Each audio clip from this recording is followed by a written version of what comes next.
How many of you men would like to have an absolutely 100% good, right, pleasant relationship with a woman? Now I ask you the question, how you would like to have a right relationship with a woman, and you raised your hand yes, and you haven't the slightest idea of what it means to have a right relationship. What's going on? I'll tell you what's going on. Your idea of what it means to be in association with a woman, near or far, close or distant, stranger, friend, whatever. You have an idea of what a right relationship means, and lo and behold, that idea is based on the gratification of your pleasure, your self-centeredness, your fears, your loneliness, and on and on. Now, look, you have to be logical. You have to think. You have to try to understand elementary things. Gentlemen, you are lonely, right? You're single, let's say, or married and single. Married and lonely, same thing. But let's say you're single and you're lonely. And I know how you operate. You operate with your eyes. You go shopping, or you go to a movie, or go to a cafe, and you see a pretty girl. And because you don't pay attention to what you hear in this class, listen to this, ladies, so you'll know what you're getting into. You have an imaginary relationship with an imaginary woman.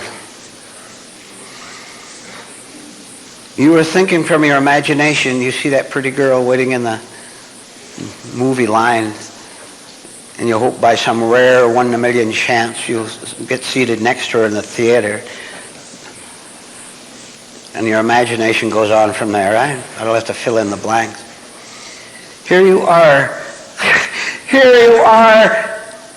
thinking your love life.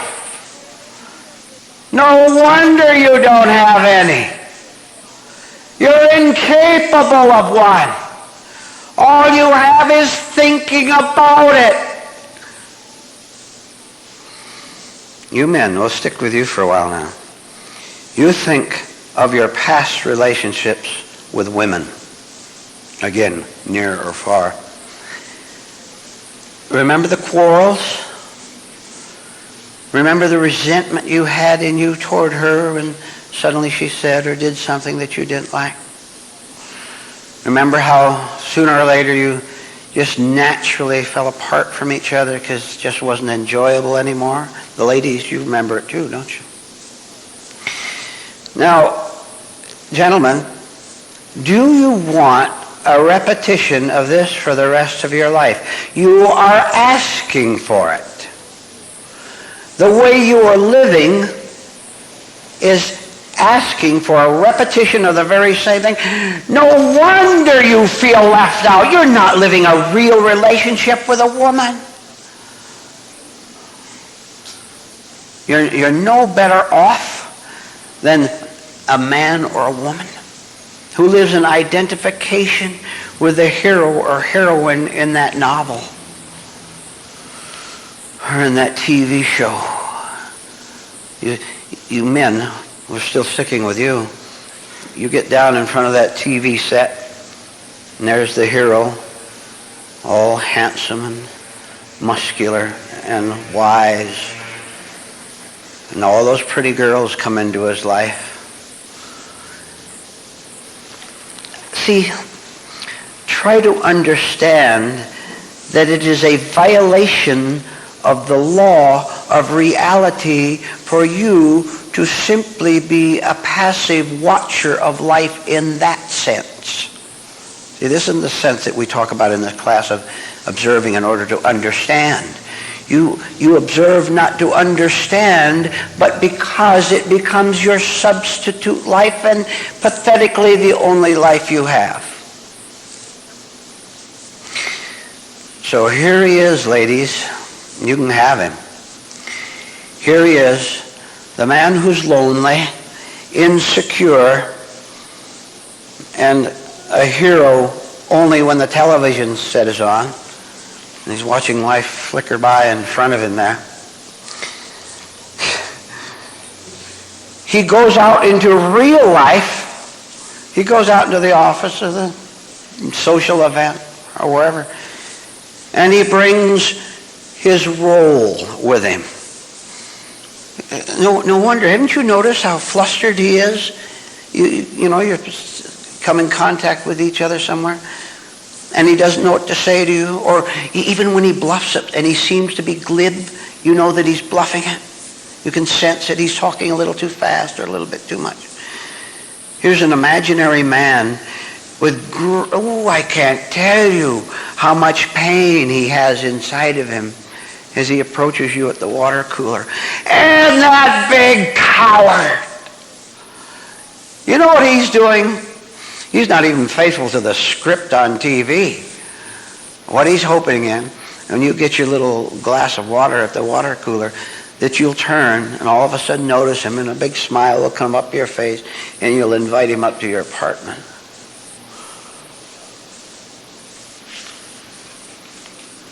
No wonder, ladies, no wonder, gentlemen, she got sick and tired of you after a few minutes. It didn't take her very long to see through you.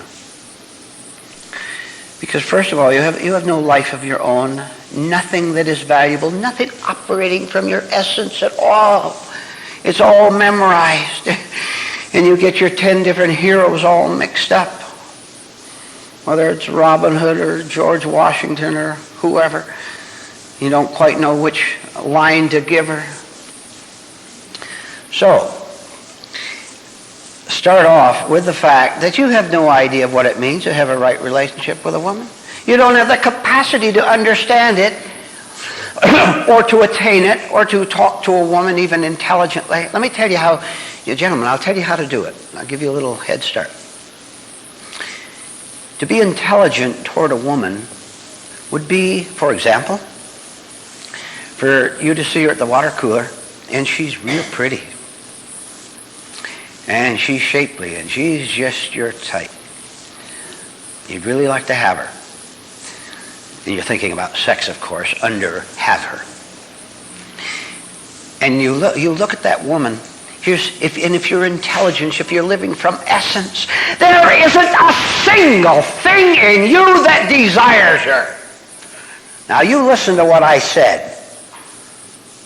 Wow, she's attractive. She looks sexy to you. She arouses you. And you'd give 6 months' pay just to have a date with her, hoping it'd lead to more than just a dinner. You'd give anything. All right, now we're assuming, it's a pretty broad assumption, that you are beginning to wake up. You are beginning to want your life more than you want that woman. You want to be true. You don't want to be her slave, which you are when you lust after her like that. So, being wide awake as you come from your part of the work room up to the water cooler, and there she is. Wow. Now look, of course, you look at her, and physically, she's an appealing woman. Right? Attractive, nice. Everything right? That part is physical. Okay, we understand that. You walk up to her, and you remember the lessons in this class, and a no 10 times as high as this building comes into your mind. And of course, in later stages, you don't even have to say no. It's built into you. But already, you're beginning to say no to what's going through your mind, to all that weakness, to all that simpering, to all that desire.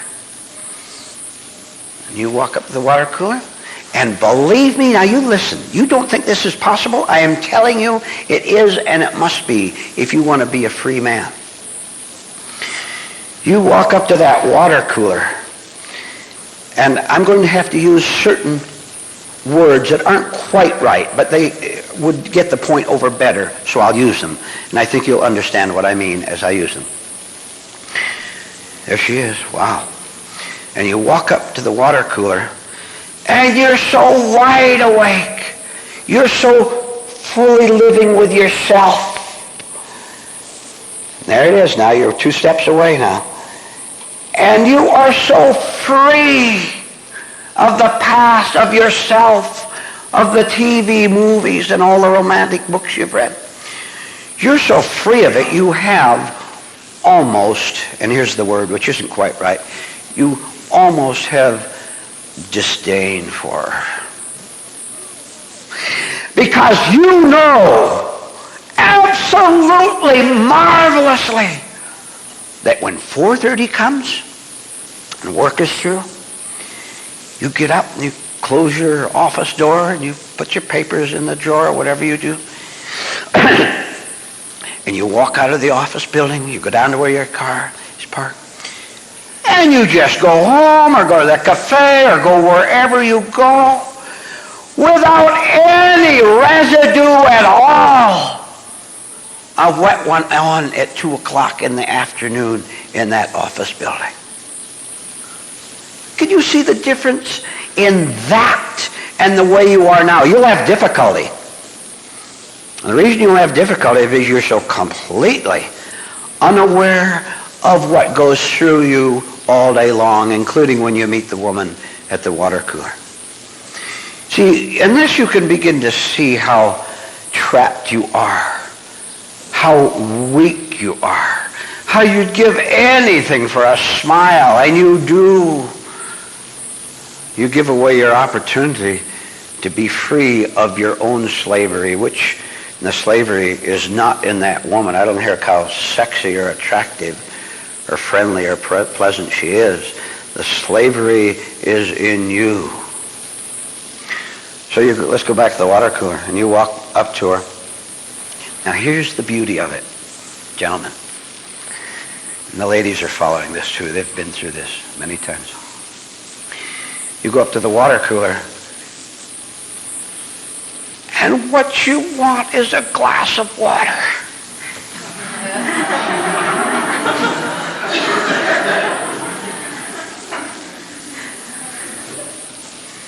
That woman has nothing to do with your life.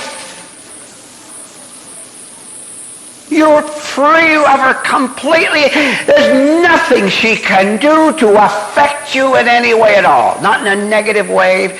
If she turns around and gives you a slight little ignoring look, that doesn't mean anything to you.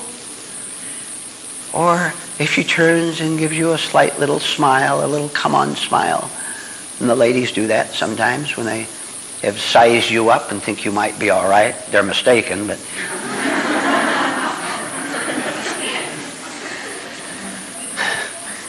You see, here's what we're saying. You, in your cosmic state, no longer being a slave to your own yes or no. Yes, I hope she talks to me and gives me a smile. Oh no, what could I ever get? No woman ever looks at me and say nothing of that beautiful one. See, being free of intellectual yes or no, attraction, repulsion. Being free of that in yourself, that automatically sets you free of hers. She has nothing at all to give you or to take away from you. She can't hurt you and she can't exalt you. Now, this is the reason, because you lack this state, this is the reason why, and this you attain a spiritual nature. There is no way for anything to happen except what I just described, where you go up there all hopeful. And have you ever noticed how hopeful you are that another part of you is groaning and saying it isn't going to happen? Gentlemen, answer it to yourself. You know you've done that. And look how complex it is to you. Not to the explanation, but to you. How even when you say, there's no chance of me getting her.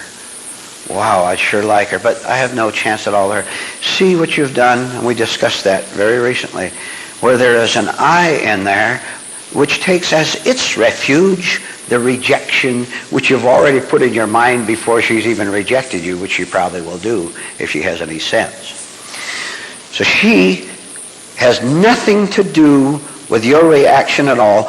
Only you have anything to do with it. So here you go. Living in a state of hope and anxiety. Where there's hope, there's always anxiety, right? Now let me tell you, gentlemen,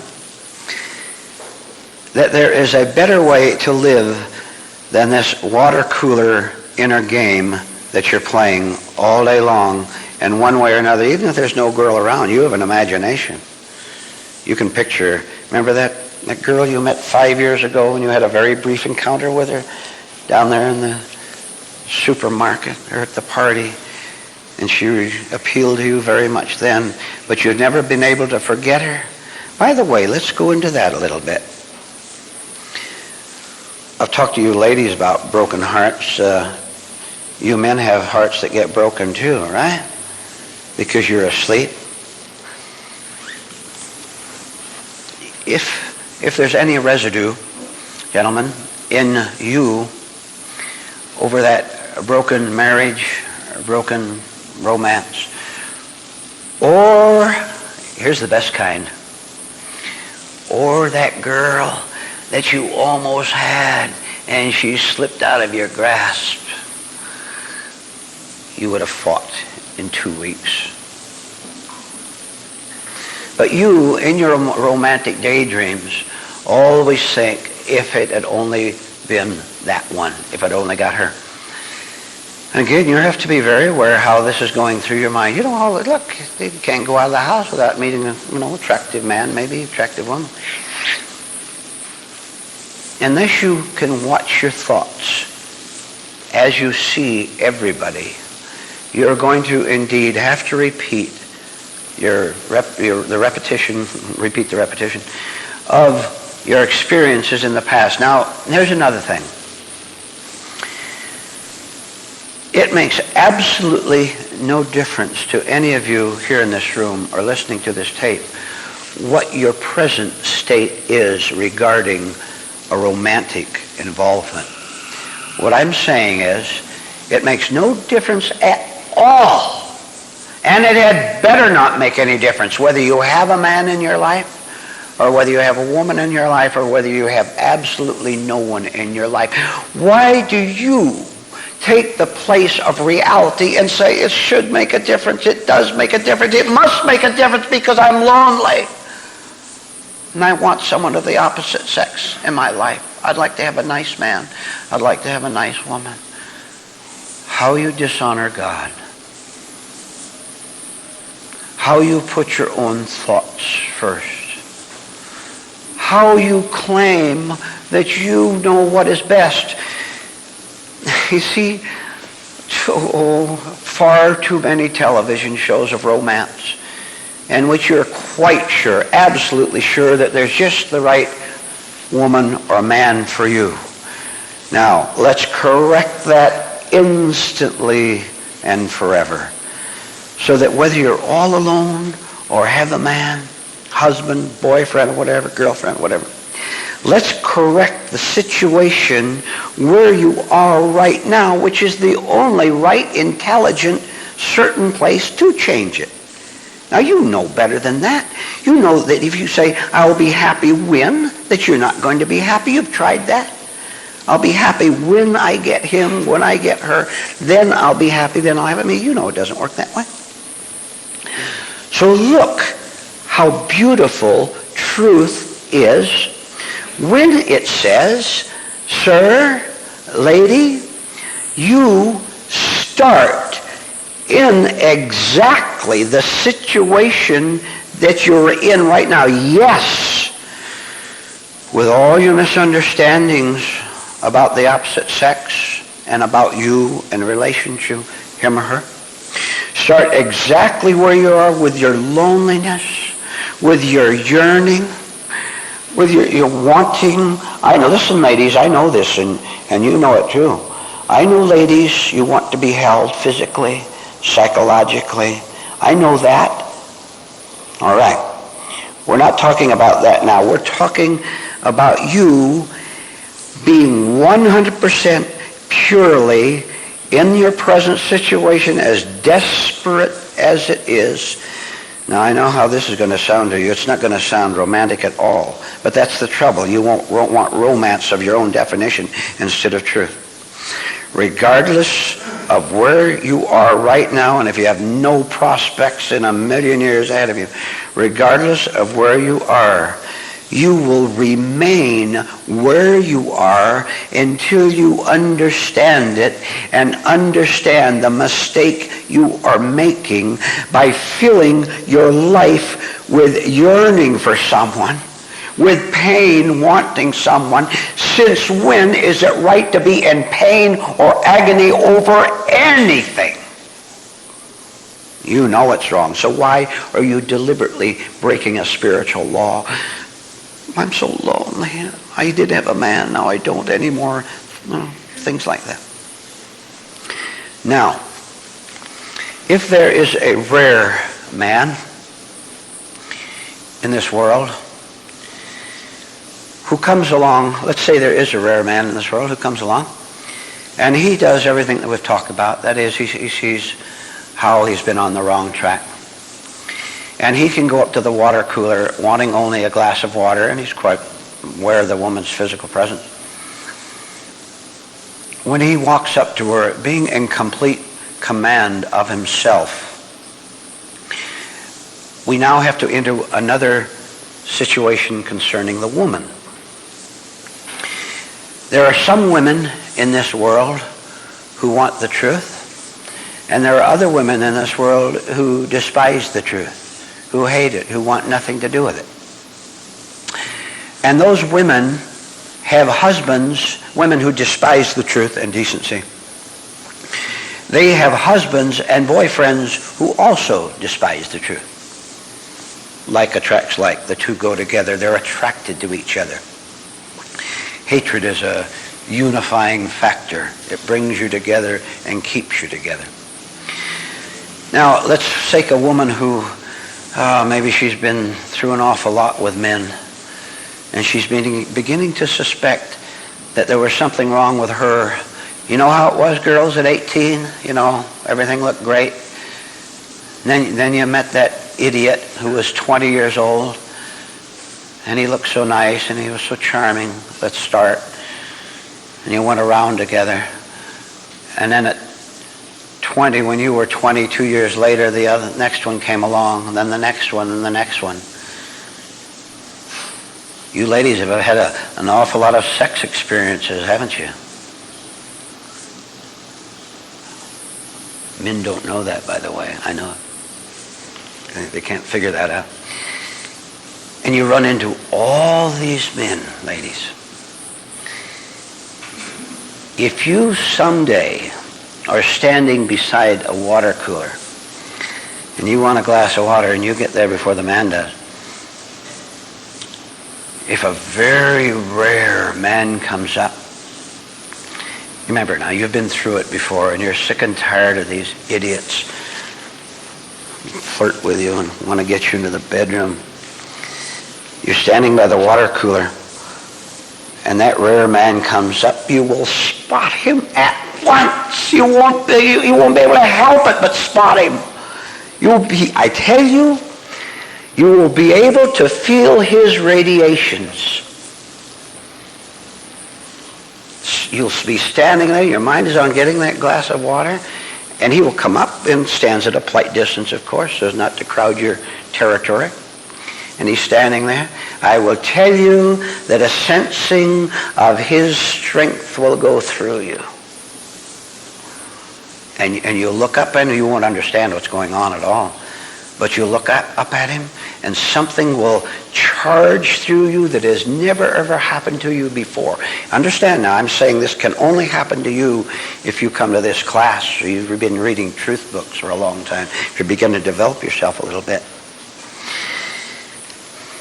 because you're beginning to want the truth and you meet a man who has the truth, there will be the beginning, can you imagine this? There will be a truly spiritual and romantic relationship between you. Now, please, ladies, I know what you did. You're looking around for the nearest water cooler.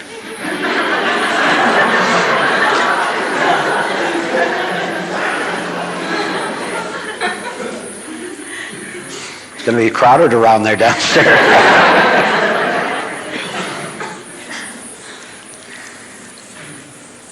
First things first. You're such dreamers. In your state, you could go up to the water cooler and a gorilla could come along and you'd say, is this it?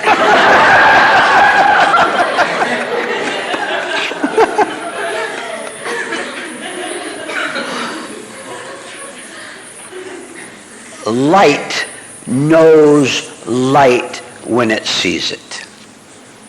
Truth feels truth. Switch to the man. Here he is, a respectful distance from the water cooler, looking at you.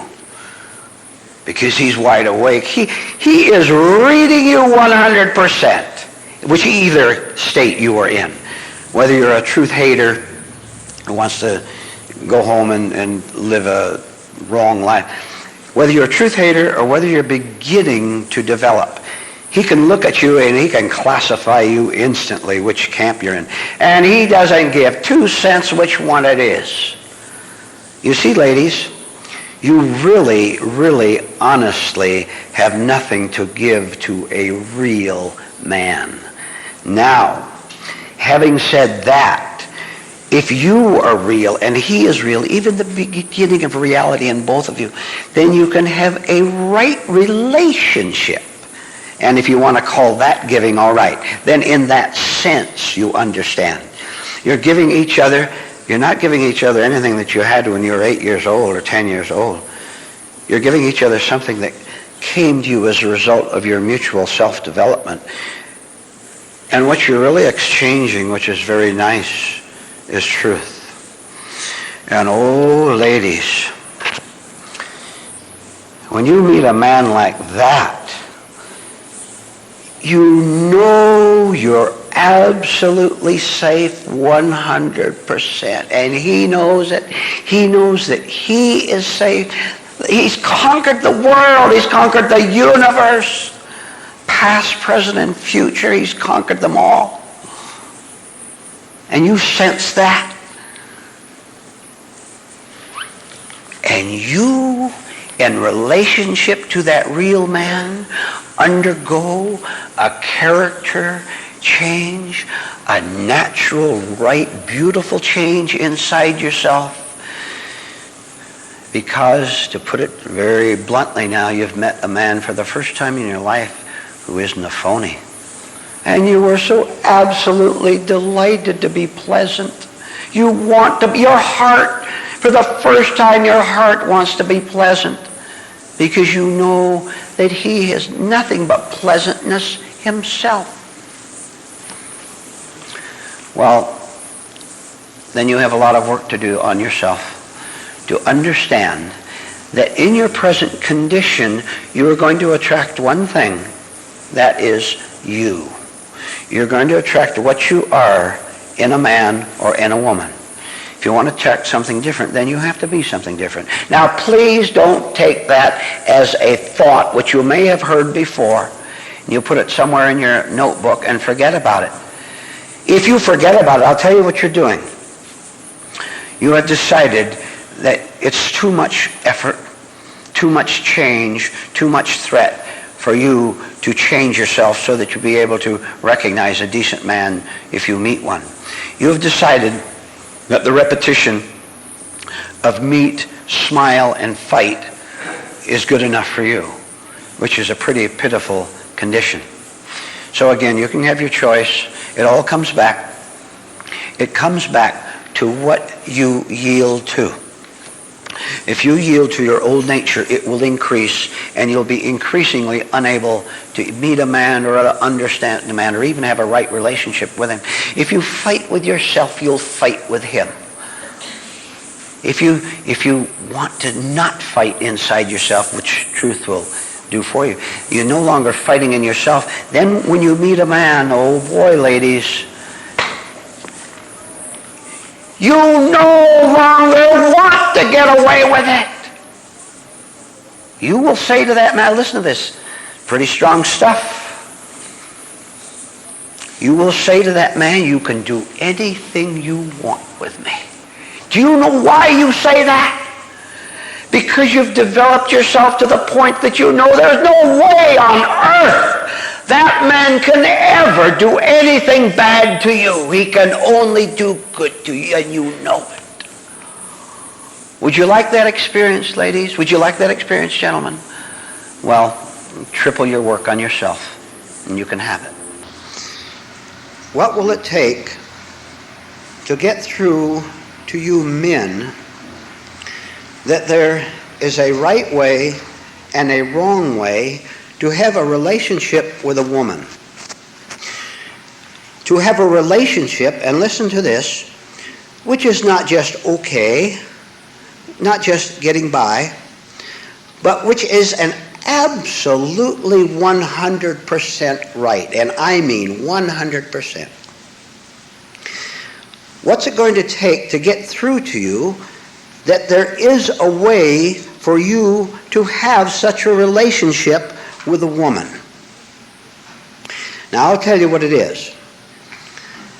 You are going to have to understand that in order to get along with a woman, and I'm putting it in that minimum way because it's the common way to put it, to get along with a woman, you mustn't think about her at all. Now look at already where you are. You already don't know what to do, and I know you don't. A man handed me a note, one of you here, and I've really forgotten who it was, and I just glanced at it very briefly. The note said something like, I'm not getting along with my wife. She annoys me. And I think it also admitted that maybe he annoys her too. In other words, there's a wrong relationship, a quarreling. And I'll tell you what this man and you other men are doing. You poor, pathetic males. You don't understand anything at all about spirituality, about women, about yourself, about any type of human relationship at all. You just don't grasp it. What you do, gentlemen, when you have a problem with a woman, and I mean even a problem at a distance, maybe you're so cold and bashful and tied up in yourself that you don't even have a physical relationship. You know, you don't have a girlfriend, you don't have a woman in your life. Well, this counts what we're talking about. What is happening to you is that you simply live in a life, let's see how many there are. You live in a life toward a woman of fantasy, of planning, of hoping, of wondering. You're leading nothing but a thought life toward women in general, and maybe one in particular that you have in your life.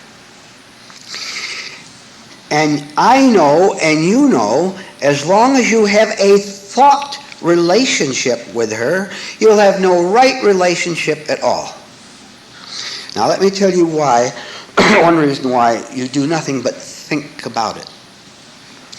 Sorry, gentlemen, but it's because you're not a mature male at all. It's because you're a little boy yet. And you even, and the woman spots this, believe me, she does. You even, when you meet a girl, for example, you kind of hope that maybe she will contribute something to the relationship. And you better listen to me. And if you don't understand what I'm saying, you had better if you want to have a right relationship. A woman, listen to this, A woman never contributes anything to a right relationship. The man contributes 100%. I'll tell you how it works. I'll tell you an ideal relationship. Here's a man. He's a real man. He doesn't look out at all those girls and think that maybe someday, he sees movies where they accidentally meet at the cafe or down at the theater or whatever, and he lives in dreamland. He sees a girl working in a department store, and she's selling something or other, and he goes home, and he can't go to that counter. She's selling women's things or something. So he goes home, and he dreams about an imaginary encounter with her, right? Gentlemen, do you really like living in hell, mental hell? Thinking that? I know you do this, and you know it. So this is the kind of life he lives instead of being a spiritually strong man, where listen to this, where he doesn't have to think about women at all. He's not going to contrive any scenarios about how that woman will come out at work someday just when he does, and her tire's flat, and he manages to fix it for her, and she thanks him, invites him on over, and things like that. First point, gentlemen, or it's about the fifth point now. You had better catch yourself living in fantastic romances. And don't you think that just the women do that by buying love story magazines down at the drugstore rack? She may buy those magazines, but you run them through your mind yourself. Oh, what a pitiful substitute for real life. You know what a substitute is? A substitute is something that's not the real thing.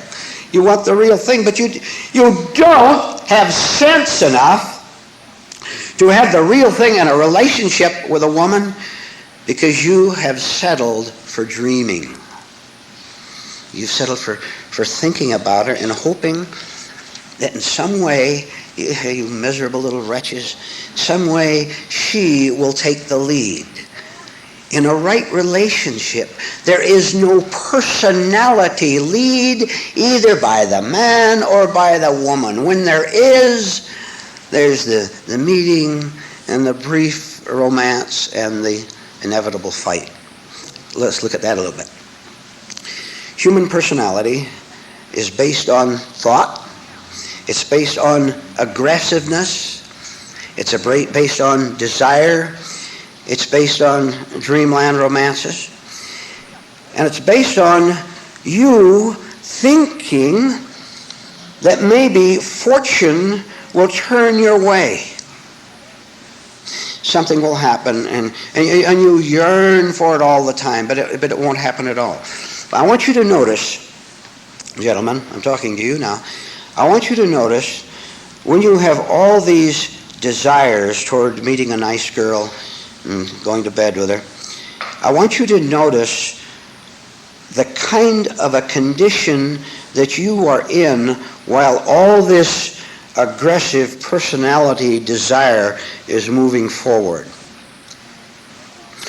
And if you have learned anything in these classes, you will learn that that is always a state of fear. And here's why. Whenever you want in a woman, in this case, and you picture yourself going out and getting her, you know in your heart that nothing is backing you up. All you have is what you have. All you have is a desperate wish, and it's so often dominated by sex, right, men? I'll nod your head. See, you're even afraid of the word sex. You're ashamed of it, which is foolish. Afraid of a word.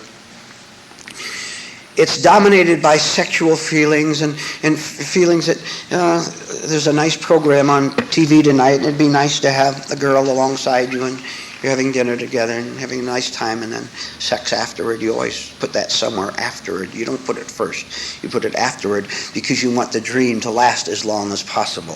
See how tricky your mind is? later at night, 10, 11, 12 o'clock maybe. This sensing that there is nothing in back of you to give you the wisdom, to give you intelligence to go and talk with a woman rightly, this feeling of inadequacy is true, and you know it. There is nothing in back of you. Now, let me tell you, we're now going into something that is extremely high spiritually and coming down, related specifically to boy-girl relationships. You sense in your daydreams toward a woman that you're all alone. You know you're not going to go anywhere. You have no confidence at all. All you have is a fantasy self projecting itself out into a fantasy world. And when you put two fantasies together, would you like to guess what comes as a third result? A fantasy. More agony over it, more understanding what you're doing to yourself, but you just can't help it. You can, but you're lost right now, and you haven't been here long enough, or you don't pay attention to your lesson, so you don't go on from there, but maybe you can start today. Now, the very thought that you have no real confidence, that very thought betrays you into you saying, well, if I don't have it, then I will get it. I'm going to read positive thinking books, and I'm going to practice being bold toward women. I've been afraid to pick a woman up. I see other men, your army buddies, and they go out, and there's 8 or 9 of them standing around, talking around the barracks there, and how they picked that woman up. And they slept with her, and then the next woman, you understand that 9/10 of that is lies anyway. But you're jealous of them. You're shy. You wouldn't know, how do you talk to a woman? What do? You don't go up in the street and say hello. It's utterly confusing. So you go back to your dream world. But if you persist in thinking that you can make yourself different, then you'll make a mistake that when you get hardened, there is no hope for you whatever as a human being even. To say nothing of being a decent man toward a woman, you're sunk, and here's why. And now you girls start thinking about what I'm going to say next, and you men too. You will then become a man who, through certain knowledge of how women are, you can go out in that world and you can actually succeed in picking up women left and right.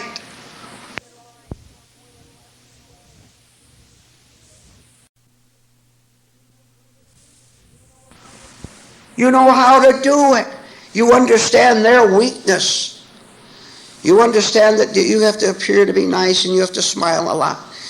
And you have to appear to be strong. And I know you ladies here, because of your own foolishness and weakness, have run into men like that. And you settled for them. You said, what else is there? You didn't know. You hadn't come to this class yet. And you didn't know that there were other such men, a different kind of men in the world than them. So you settled for them. But we're talking back to them about the men now. So you men who feel inadequate toward women, and you'd like to meet one, you don't know where even. You'd like to meet a girl and have a nice relationship with her. You see what you're doing, besides all your jealousy and your frustration, sexual frustration and all that. Do you see what you're doing wrong? Obviously not, or you wouldn't be where you are today, the level you're on today. What you're doing is counting on thought, schemes, plans, just as the woman chaser does out there and succeeds with. We are saying that if you want to be a spiritual man first, if you will put that first, then all else will indeed follow, which will be complete conquest of every woman on earth, having, listen, don't you twist it. The devil in you will want to twist it, I know that. Complete conquest over every woman, but listen, that's only because you have a complete conquest over every man. Every event, every financial event.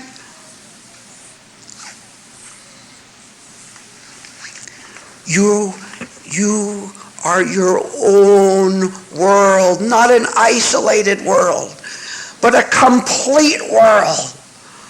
Now, in this state, you see a girl, there's a girl. You see a business opportunity, there's a business opportunity. You see a house to buy, maybe you buy it, maybe you don't. What doesn't happen is the intrusion of your own weakness into the situation to distort and destroy it. There's no intrusion at all of you because you're not there anymore. See, gentlemen, the way you are now, you think that pretty girl can do something about your psychological emptiness, your desperation. You even think that having sex with her, for example, is going to fulfill a psychological need. And every one of you in this room who's ever had sex in your life, you know very well how it did nothing at all for your mind. You had the physical action of it and the thrill of it. It didn't do a thing for your true life, did it? Not a single advancement. But now you're caught up. You're caught up in the distraction of that. And you say, just as if someone else takes a drink, you say you take sex, and maybe in some way it will help. Now see, you have to go through all this. You have to toss out the junk thinking so that you arrive at that state, this state of wholeness. You never again look out into that world with hunger, because you've done that long enough. And there's a nice pretty girl over there. You're walking down the street and your intellect says that's a pretty girl, and that's as far as it goes, because you can recognize there's a pretty girl, or girl you'd like to have, or whatever. And you keep going down the street. You don't let your life be stolen like you used to do. Now just suppose, gentlemen, that you were different. See, now you are what you are, and there's nothing but conflict with your wife or your girlfriend, because obviously you have conflict with yourself. And the whole thing is a mess. Just suppose that you began to climb the spiritual mountain, and lots of things begin to fall away from you, and where the space is left empty, something else comes down into it. You will be delighted and astonished at how your pain, which you keep hidden from everybody, including yourself, gentlemen, you'll be surprised how your pain toward women, thinking about them, anything, your pain toward women begins to decrease and decrease. 1 month a little less, the next month a little less, until it's gone altogether. This is because, gentlemen, you have reached a state in which you can call it spiritual indifference. Oh, believe me, you know absolutely that woman has nothing to give you. Therefore, why are you going to approach her? There's no need to approach her. There's no need to go into your little tricks and your little games of smiling and talking about her interests. So she'll fall for it every time, of course. She'll think that you're really interested in her because you talk about it, but you're playing your game, and you know how gullible she is. She'll believe it. See, there's no need for you to sell yourself like that anymore, because you know absolutely, gentlemen, even if you get her, even if you have her, you're not going to get anything at all that counts in eternity. Now, I am assuming, and I hope the assumption is correct, that you're here in this class as best you can, putting truth first because you want that first rather than your pains. Now you can connect this with your pains, with the marriage you're having or have had, because that's still living over in you and making you feel guilty. You've got to see that there is something much higher than your scheming and planning and really, above all, hoping. Indeed. Men, if you really want to have a right relationship, 100% right, you give up having any hope toward it, meeting any woman at all. Because it's not the woman you really want anyway. Look, let me tell you what's happening. Sensing your own weakness, your own pain, you say to yourself, I want to be strong. There's something right about that too. You know, if you're weak, you want to be strong. But then you do the wrong thing. And you think that the companionship... I mean, look, for example, you go out to a party and you meet a girl whom you call charming. And she's putting on her charm, of course, because she's at a party. Maybe she wants to pick you up. And so you go out and meet her and you say, there is my lifetime of bliss. How long will you give it? 6 days before the bliss starts to fade? Hey, ladies, what happened to the old charm?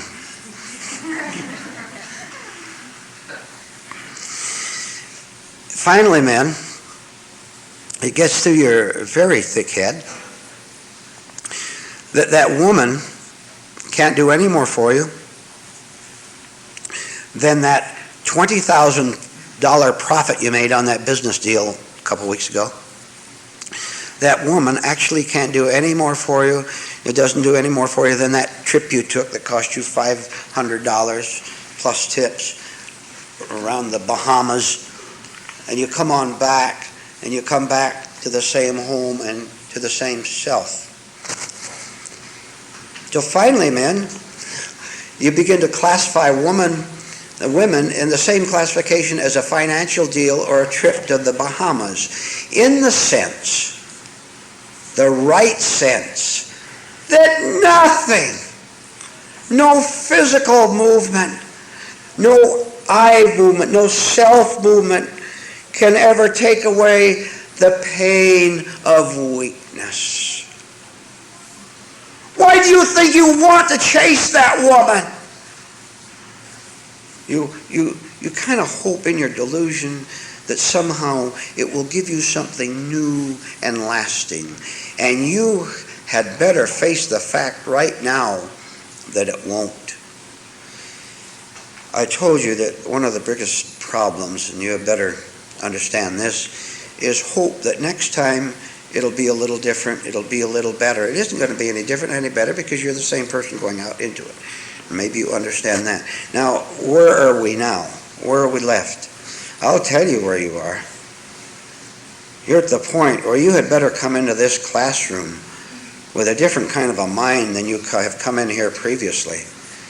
You had better go home and you had better take those tapes and listen to those tapes instead of watching television, instead of reading all those foolish books or magazines. You had better go home and put more time into that, into giving your mind right ideas so that it will turn into something higher than ideas. And you had better make up your mind that the one talk you heard here very recently is of overwhelming significance and importance to you. Of course, in relationship with women, but in everything else.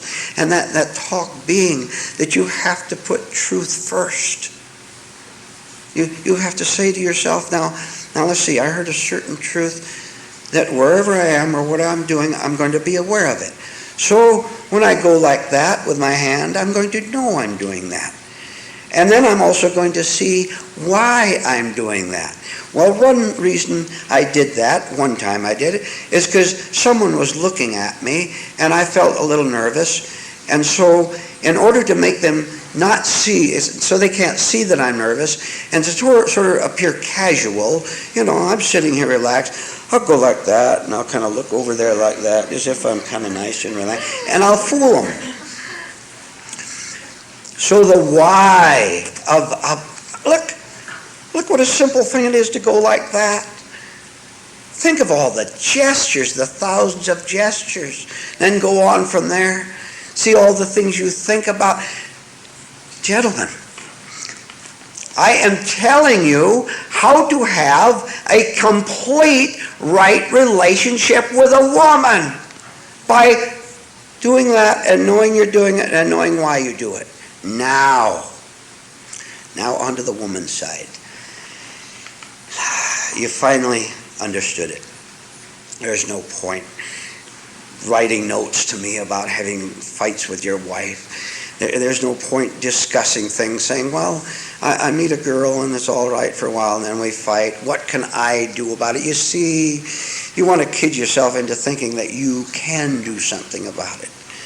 All you can do is cease to do something about it and go through the agony of seeing that there's no actor there. That act does not produce an actor or an actress, but is simply a movement that you've called yourself. If you see that and watching that will help you, then something else will happen. Now, and here's one of them. Women are watchers, just as you are. They look around and they're sizing up the room and they're looking at the man that they'd like to have a relationship with. And they look around the room and they look at your dazed eyes sitting there and they see you caught staring down at the floor, your mouth just a little bit open like that. And already, girls, haven't you crossed him off your list? And then she goes to the next man, and he's got a gloomy look on his face, gloomy and defeated. And you know, if the 10 world's most funniest comedians were to stand in front of him and do their act, he'd just stare at them like that. Nothing can crack his face open into a smile. And in growing desperation, girls, you keep going around the room. I'll tell you, I want you to know that there is such a thing as spiritual contact between a man and a woman. It actually exists. You don't know what it is, but it exists. And it happens when a woman looks at a man, not reverse. It happens when a woman looks at a man and she comes to the 50th man in the room. Well, no, there has to be 10 million men in the room. Poor ladies, you have to go through. Oh, it's a long ways. So she gets through all those 9,900,000, whatever the figure is, and she finally comes down to the 10 millionth man, and her eyes are going like this. She looks at him, and then she's been doing it so mechanically so long, you know, she's like that. She's catching them, and she goes by, and she gets way over here, and then she goes, whoop. Oh no, couldn't be. She goes like that. Was it? Pretty soon, gentlemen, she starts to get entranced. There's something in her that's stirring, that's never stirred before, never been awakened before. Oh, is she going to watch him now? And she keeps watching him. And his face doesn't go into a mechanical laugh. His face doesn't go into even tears. And I don't know anything more repulsive than a crying man, by the way. But he maintains a kind of expression which she doesn't understand, but which she knows, her heart knows, is absolutely unique. It's that she's never seen before in the faces of other men. That's how she knows it's different. He doesn't have a silly grin on his face. He doesn't have a hard, angry look on it. And she keeps watching. She says, I'm going to watch him. And she keeps watching him, and do you know something? He knows she's watching him. See? Do you know why? He's wide awake. He knows what everyone in that room is doing. He can catch it, bang, bang, bang. See, you have to go slow like that. He catches the whole at once. He can catch the atmosphere as well as individual cases. So the woman watched him for a while. And she says to herself, you know, I see something in that man that is different and right.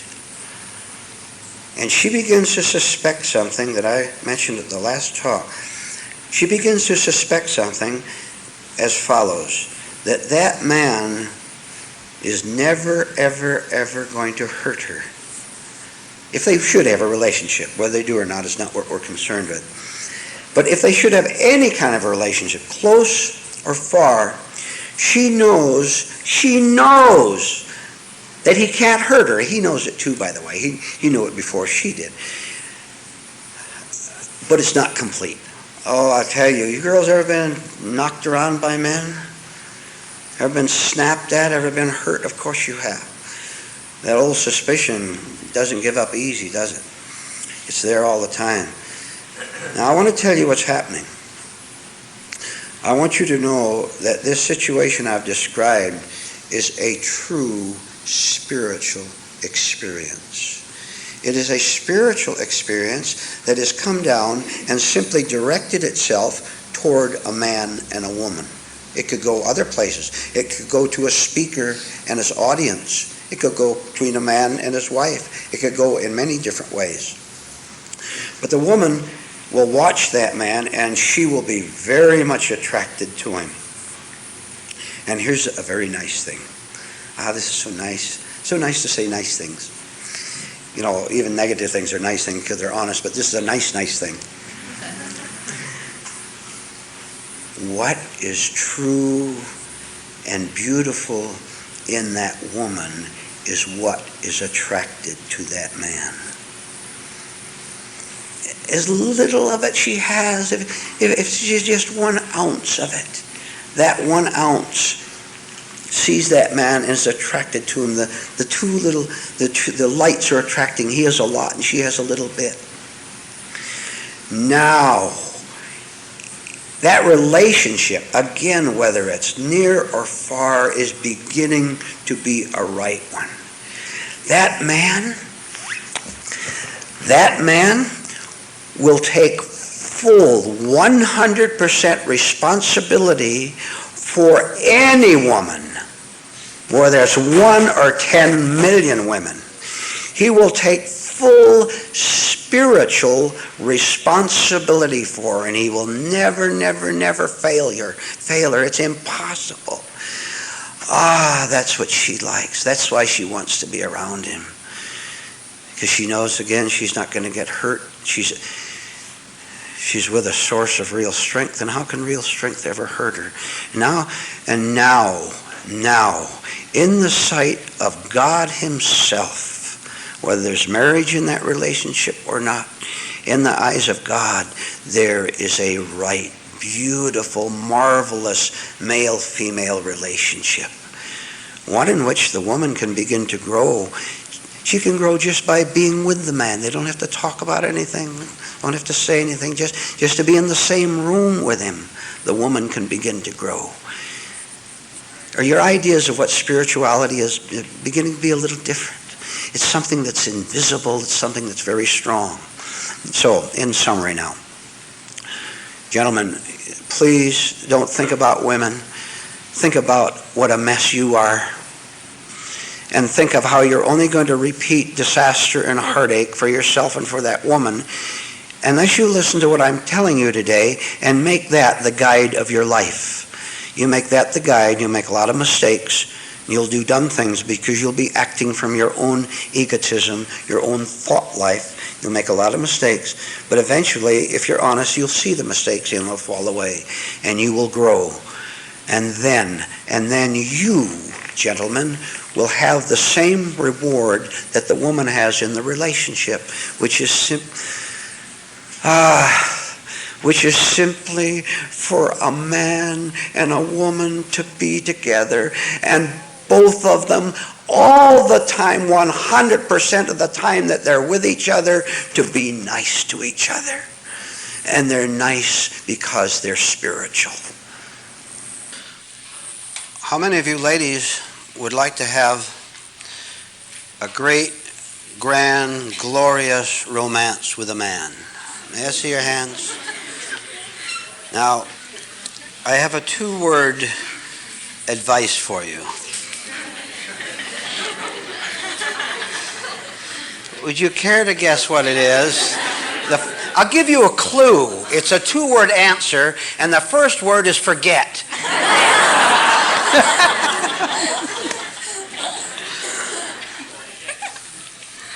Why?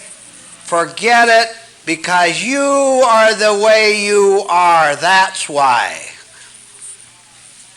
And that man is the way he is. That's why. Now, we're going to talk about something that you must see so that you don't go, look, some of you are fairly young. Some of you are old as 40.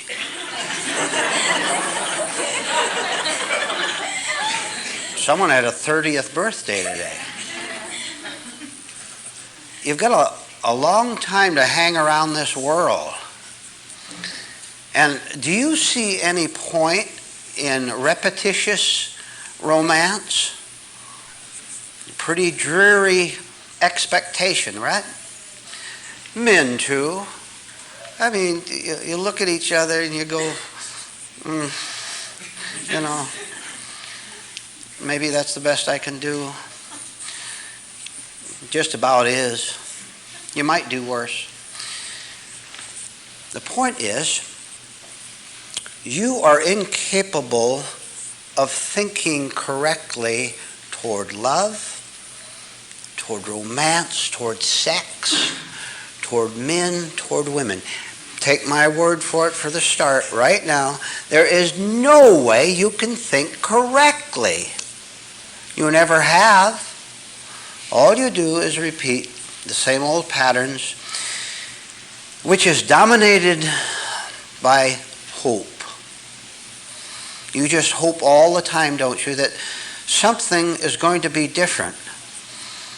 Never considering the fact that for an inner condition to be different, there has to be an experience in your inner condition that's going to make it different. Where did you ever get the idea? I know where you got it. And get rid of it fast. Where did you ever get the idea that any man, any woman can give you something? Where did you get it? Well, from the world, of course. Now, you won't give up that expectation that somehow that right man, that right girl will come along. You are so lazy, so wishful to keep your eyes closed to the realities of male-female relations that you won't do what you have to do. Now, there it is. Now, if what I just said goes over your head and out the door, then you have condemned yourself to loneliness. Even if you have a man, even if you have a woman, you've condemned yourself to not be a happy human being regardless of who you meet or who you don't meet. Now, I want to introduce the main theme of what we're going to discuss with the following story, and you'll see how it will help you to understand a very important word, which we'll get to in a little bit. Suppose there's a man and he's walking through a supermarket and he doesn't know what to do with his life, what profession to follow. He's, say, a young man, let's say.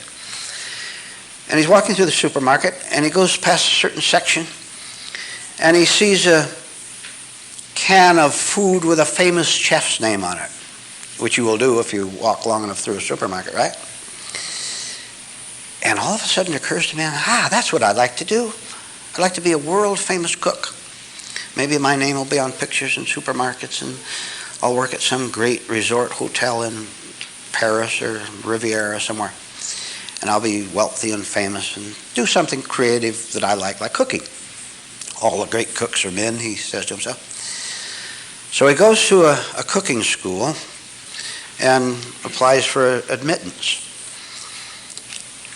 But when he goes to the man in charge, he says, the student, would-be student, says to the chief chef in charge of things, chief chef in charge of things. He says cheerfully to the chief chef in charge of things. Huh? He says chargingly and cheerfully. He says, I am not only going to be the greatest chef on earth, but I am going to be the greatest specialist chef on earth. I want to enter your school and learn to become the greatest chef of chow mein in the world. They come along when you relax a little bit. I want to become a specialist all around the world, and I see my name on pictures of jars of chow mein in the supermarket. And the man in charge, he says, sir, that isn't the way it works. Look, for example, sir, you want to become an expert in chow mein and chop suey. Look at all the things that are involved in that. I'm trying to explain to you that you make a terrible mistake. There's no such thing as you coming here and becoming an expert in just chow mein. For example, to learn to cook chow mein, you have to learn all about vegetables, don't you? You have to learn all about sauces. You have to learn all about soy sauce, which is a 10-minute course. In order to make great chow mein, you have to be able to make great everything else, because the whole thing is all mixed up. Vegetables, you have to learn how to make a salad, because vegetables go in certain ways in certain dishes.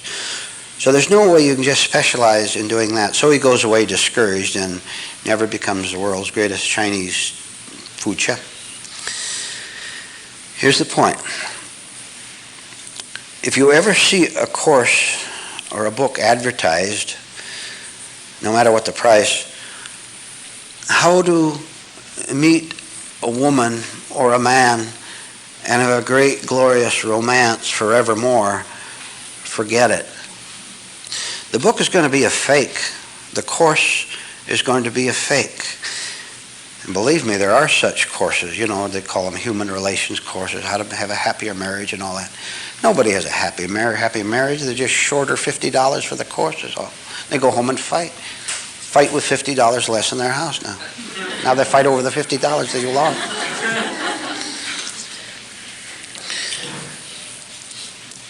Once and for all, never again think that you're ever going to have a good relationship with a man or with a woman unless you take the whole course in life.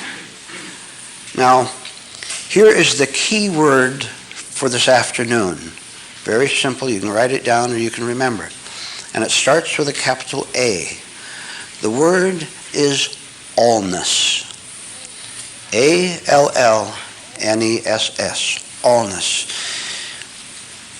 Now look, you come to these classes week after week, year after year, and it's about time that you took this word, which we'll go into, and bring it into everything that we're talking about, so that you see you can't just talk, men.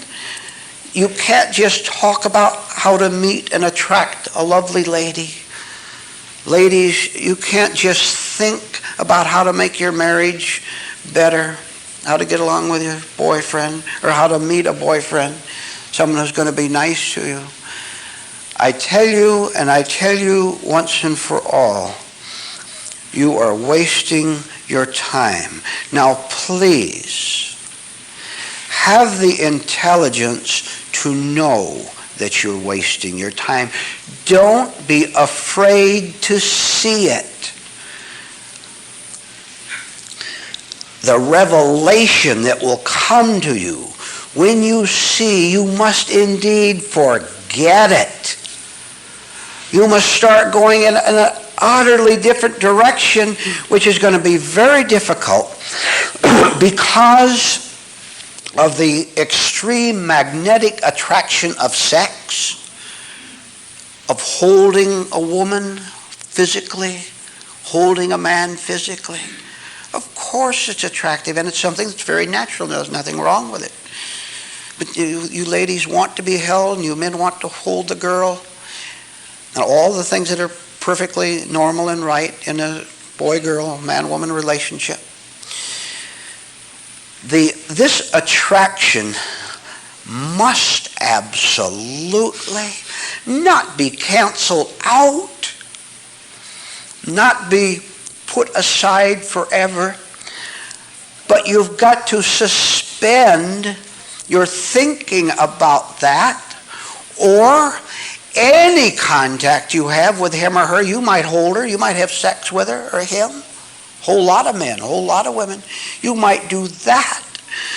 But you are leading a worthless life. Now, how's that? You've got the girl, gentlemen. You've got the dates, and you've got the sex, and you've got the nice times together, the companionship. You enjoy each other's company, and you hold hands. I understand that, and you understand that that's not wrong. But look at yourself. Look at how you in your present state are a psychological criminal. Yes. Right where you're holding that woman in bed, gentlemen, you are a criminal. You ought to be ashamed of yourself for what you are doing with that woman, what you are doing to her, what you are doing against her. And you have no idea what I'm talking about. Because you're overwhelmed. You're taken over utterly. I know it. 99 and 9/10 hidden in your mind.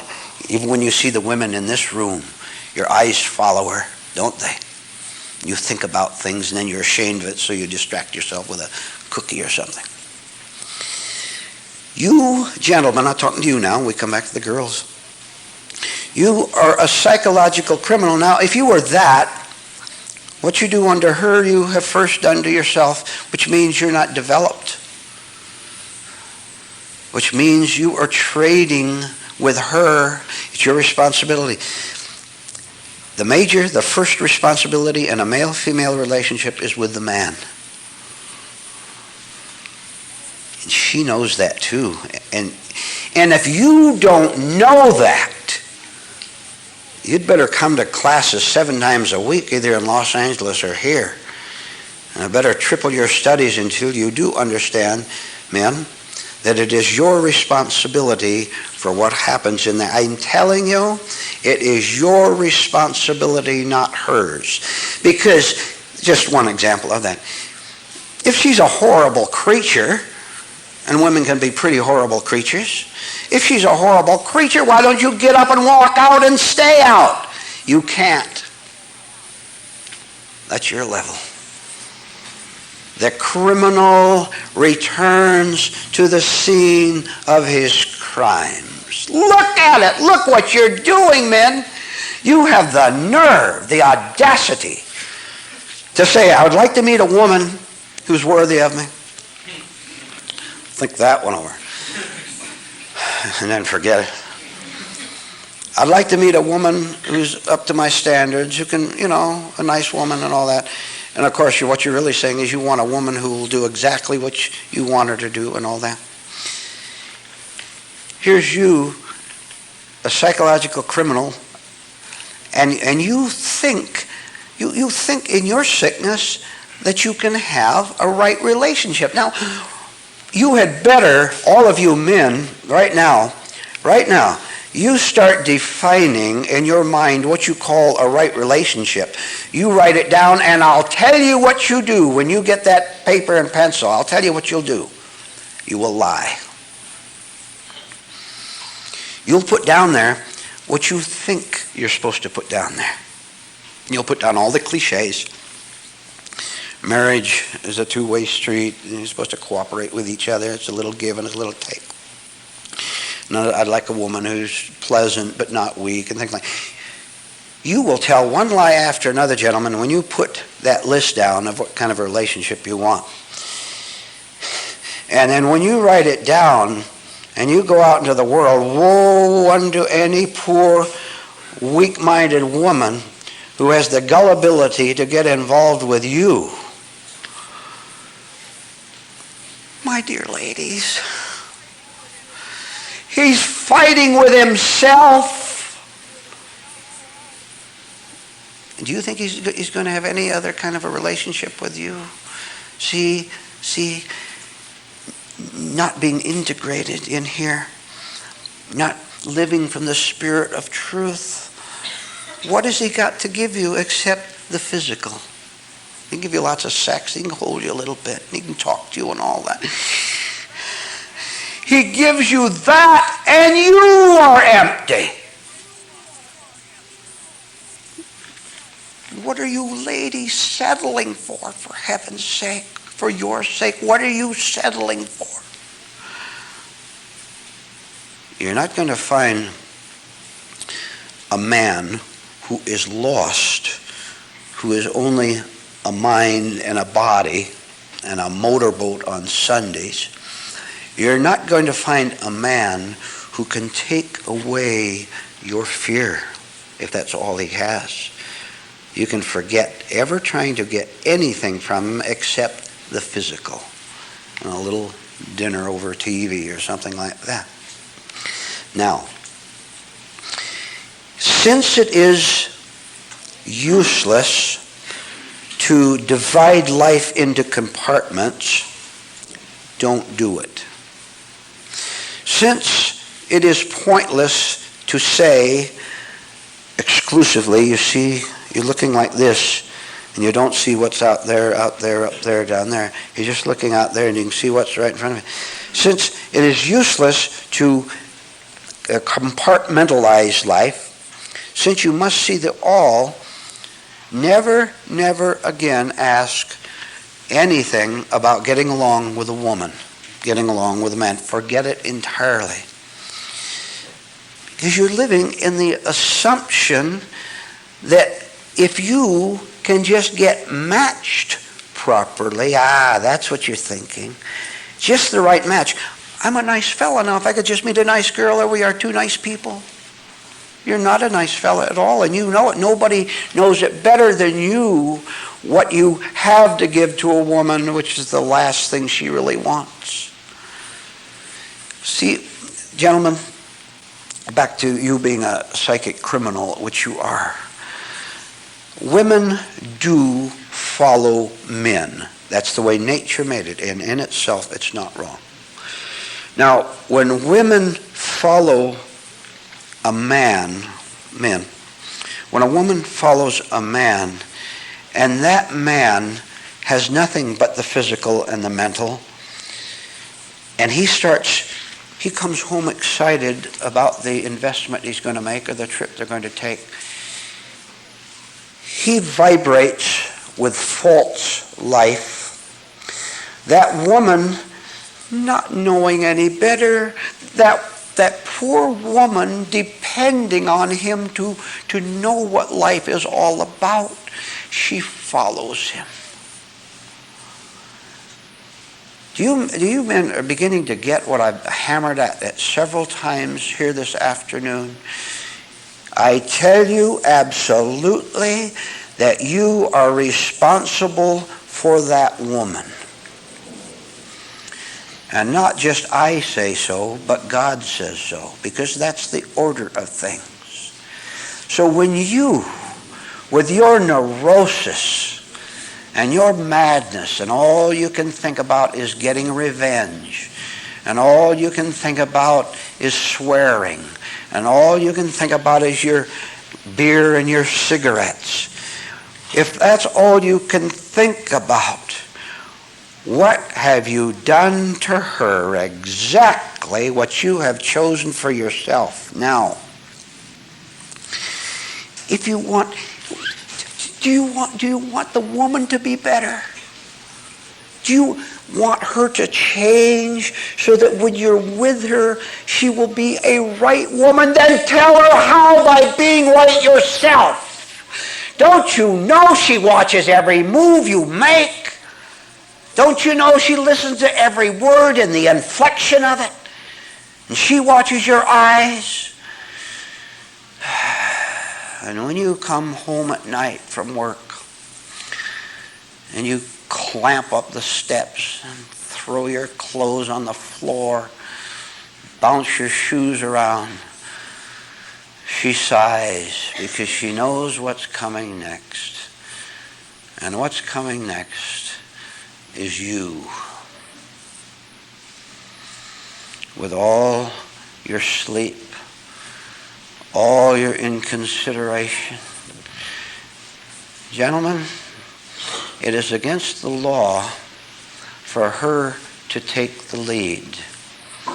It is within the law, a law that you have to obey for you to take the lead. So that when you come home, when you go to her house, now you listen to this.